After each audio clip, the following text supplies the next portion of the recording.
Welcome to Let Me Fix This. Enjoy the video. You start by confirming prerequisites and taking the first actionable steps. Log into CloudWhip, copy the API key, and ensure your org has create permissions. Once done, install the CLI v2, and run whip version to verify. Next, export whip KEY and whip region in your shell so commands authenticate automatically. This avoids repeated prompts and makes automation reliable. Make sure to use the correct region to reduce latency, otherwise requests may route slowly or fail intermittently. You now configure the service and deploy. Create a whip. IML specifying runtime, memory, and concurrency values that match expected load. Then run whip deploy watch so you see build output and live logs.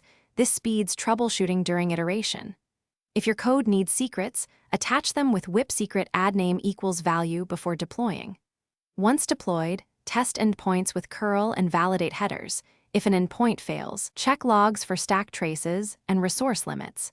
Make incremental changes and redeploy to isolate issues quickly. You finish by scaling and validating production behavior. Apply whip scale instances equals 2 or configure auto-scale rules based on CPU or request rates, then monitor with whip metrics to watch error percentage and latency. Once stable, set alerts for spikes so you can react before users notice.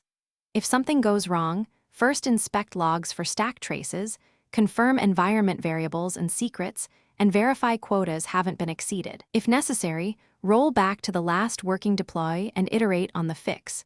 That single troubleshooting step saves hours. Thanks for watching. If you found this helpful, don't forget to like and subscribe.